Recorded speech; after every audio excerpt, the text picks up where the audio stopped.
बिस्मिल्लाहिर्रहमानिर्रहीम। अस्सलाम वालेकुम। कैसे हैं आप सब। आज हम लोग स्टार्ट करेंगे new secondary schools mathematics class 7 की बुक है हमारे पास by Mohsin Ali Ansari. Chapter number 5 हमने स्टार्ट किया हुआ था फ्रैक्शंस का। एक्सरसाइज 5.3 हम लोग इसके क्वेश्चंस कर चुके थे। क्वेश्चन नंबर 6 के हमने फर्स्ट 4 पार्ट्स कर लिए थे पिछली वीडियोज़ में। कोई चीज़ ऐसी जो नहीं समझ आई तो आप पूछ सकते हैं मुझसे। आज हम लोगों ने जो इसका पार्ट नंबर 5 है वो स्टार्ट करना है। जिस तरह हमारे पास क्वेश्चन नंबर 4 इसका मतलब दिया हुआ था, पार्ट 4 दिया हुआ था, एज इट इज़ वही चीज़ है हमारे पास। उसमें भी डिवाइड हो रहा था, इसमें भी डिवाइड हो रहा है, वही चीज़ है सारी कुछ। लेकिन यहाँ पे क्या है हमारे पास वैल्यूज़ जो है नंबर्स बस चेंज हैं, उसके अलावा कुछ भी नहीं। जिस तरह हम लोगों ने पिछले क्वेश्चन में किया था इसी तरीके से हम ऊपर वाली टर्म्स को अलग कर लेंगे और नीचे वाली को अलग साइड पे सॉल्व करेंगे और उसके बाद एंड पे इसकी कटिंग डिवाइड जो कुछ भी होता है वो हम लोग कर लेंगे।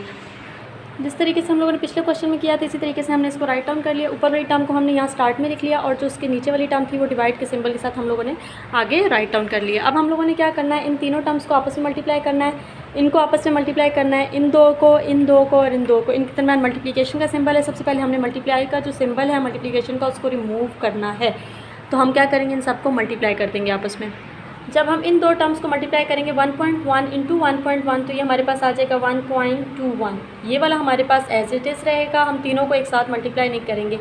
9 9 81 होता है तो ये आपके पास आ जाएगा 0.81 इंटू ये वाला जो 9 है हमारे पास ये एज इट इज़ रह जाएगा डिवाइड 1.1। ये जिस तरीके से हमने यहाँ पे लिखा 1.21 प्लस एक ये टर्म आपके पास यहाँ पे अब चेंज आ रही है 1.1 को जब आप 1.1 को जब आप 0.9 सॉरी इससे जब मल्टीप्लाई करेंगे तो आपके पास क्या आ जाएगा 0.99। या आप अपने कैलकुलेटर उठाएं या आप रफ में सॉल्व करके चेक करें, सेम यही टर्म आती है।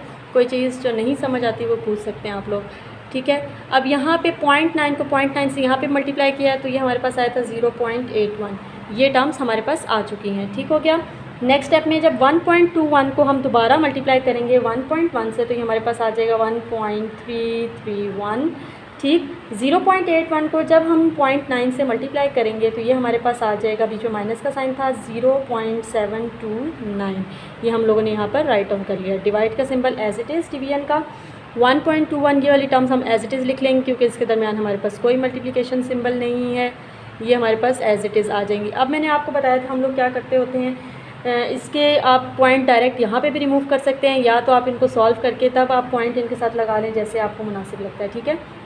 यहाँ पे आप देखिए 1.331 में से जब आप 0.729 को माइनस करेंगे तो ये आपके पास आ जाएगा 0.602, ठीक हो गया। डिवाइड 1.21 में जब आप 0.99 ऐड करेंगे तो ये आपके पास आ जाएगा 2.2 प्लस 0.81 एज इट इज़ हमारे पास आ जाएगा, ठीक हो गया। अब नेक्स्ट स्टेप में ये 0.602 है हमारे पास, डिवाइड इन दोनों को जब हम ऐड करेंगे तो हमारे पास आ जाएगा 3.01। सही हो गया। कोई ऐसी चीज़ नहीं समझ आ रही तो आप पूछ सकते हैं। अब यहाँ पे आपने क्या करना है, नेक्स्ट स्टेप में आप इनके पॉइंट रिमूव कर दें, ठीक हो गया 3.01। अब यहाँ से जब आप इसका पॉइंट रिमूव करेंगे 1 आ गया, 3 डिजिट्स थे 30, यहाँ पे हमारे पास 1 आ गया, 2 डिजिट्स थे तो हमारे पास 20 आ जाएंगे। 602 आपके पास ऊपर दिया गया है, नीचे आपके पास है इसके साथ 1000 तो वो आपने यहाँ पे क्या करना है 1000 को राइट डाउन कर लेना है। डिवाइड का सिंबल एज इट इज़ 301 और ये आ गया 100। यहाँ पे अगर आप देखें 2 के टेबल से कटिंग होती है, 2 3 ज़ार 6, 0 एज इट इज़, 2 1 ज़ार 2 और ये आ जाएगा 2 5 ज़ार 10, 0 और ये 0 दोनों एज इट इज़ आ जाएंगे। नेक्स्ट स्टेप में अब आप देखें ये आपके पास आ चुका है 301/500। डिवाइड को जब मल्टीप्लाई में चेंज करेंगे 100 आपके पास ऊपर चला जाएगा और ये 301 आपके पास नीचे आ जाएगा। तो अब आपने क्या करना है, ये देखें 301 से कैंसिल हो गया, ठीक हो गया। अब ये 20 इन 20 से कैंसिल आउट हो गया। अब आपके पास ऊपर क्या बची है 1 टर्म 1 और नीचे आपके पास क्या बचा है, यहाँ पे ये तो 1 हो गया था हमारे पास 5। 1/5 जब आप इसको डिवाइड करेंगे तो आपके पास क्या आ जाएगा, यहाँ पे 0.2 और यही आपका इसका आंसर है। आप इसको डिवाइड करके चेक कर सकते हैं। डिवाइड भी मैं आपको करके बता देती हूँ। यहाँ पे आप देखें 1 छोटा है 5 बड़ा है तो आप क्या करेंगे, पॉइंट लगाएंगे और 0 उतार लेंगे। 5 × 2 आपके पास आ जाएगा 10। तो ये जो आंसर आपके पास आया ये 0.2 आपके पास इसका आ चुका है।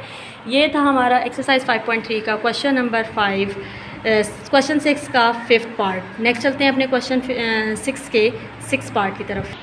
नेक्स्ट 6 पार्ट है हमारे पास 4.32 into 1.35 plus 2.53 into 4.32 plus 1.12 into 4.32। आपने क्या करना है, डेमास रूल के अकॉर्डिंग आपने सबसे पहले इनको आपस में मल्टीप्लाई करना है। इसको मैं आपको 2 to 3 स्टेप्स में सॉल्व करके बता देती हूँ। इनका अगर आप इसको पॉइंट रिमूव करके और नीचे 100 और 1000 वाली टर्म्स में इसको कन्वर्ट करके अगर सॉल्व करेंगे तो वो बहुत ज़्यादा लेंथी हो जाएगा, फिर कटिंग और फिर ऊपर बड़ी वैल्यूज़ और फिर सॉल्व करना बहुत डिफ़िकल्ट होगा। तो इनको हम सीधा मल्टीप्लाई और प्लस माइनस जो भी है हमारे पास वो करके इसको सॉल्व कर लेते हैं। सबसे पहले यहाँ पे देखें, आपके पास जो पहली टर्म दी गई है 4.32, इसको आपने मल्टीप्लाई करना है 1.35 से।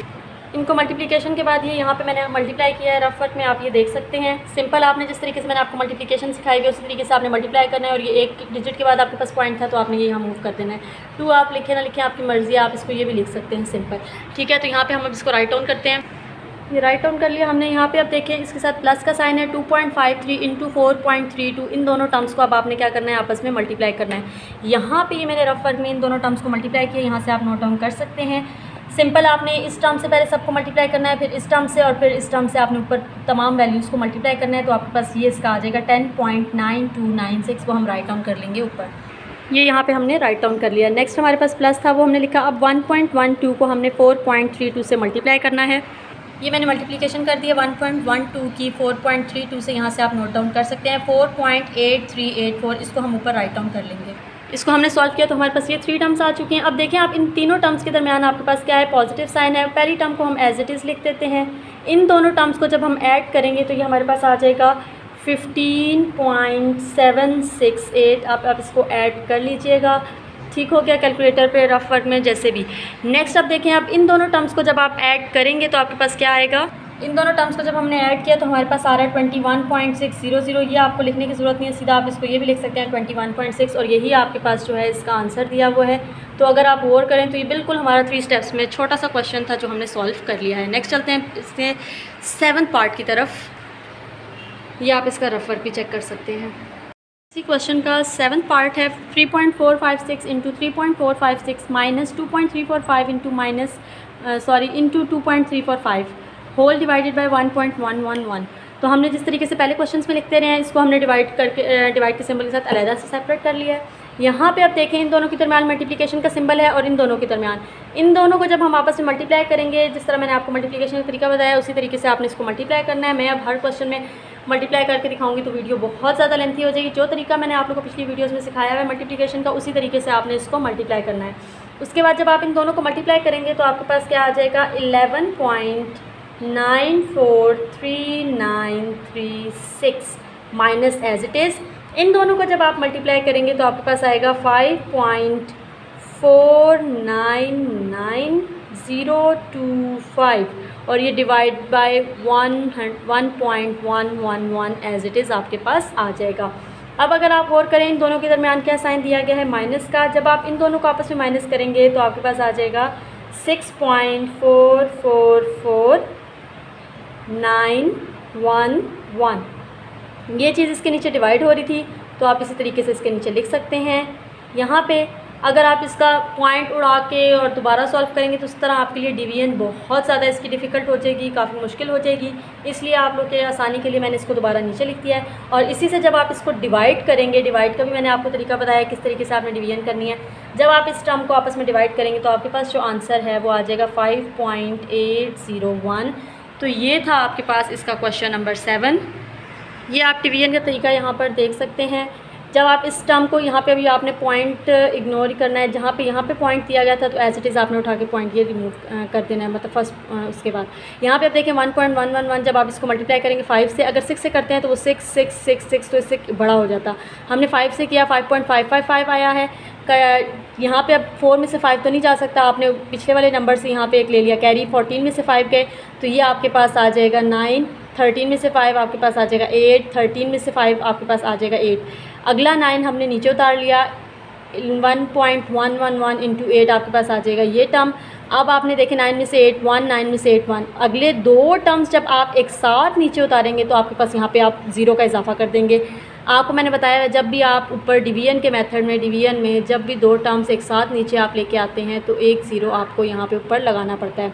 तो ये 1 टाइम आपके पास ये आ गया। ये इसकी डिवीजन थी और यही हमारा आंसर था 801। उम्मीद करती हूँ आपको ये एक्सरसाइज समझ आई होगी। अगर कोई भी चीज़ इसमें ऐसी जो आपको नहीं समझ आई तो आप कमेंट सेक्शन में पूछ सकते हैं। अगर आपको मेरी वीडियो पसंद आई है तो please like share and subscribe, ज़्यादा से ज़्यादा इसको शेयर करें अपने दोस्तों के साथ, क्लासमेट्स वगैरह के साथ। Thanks for watching. अल्लाह हाफिज़।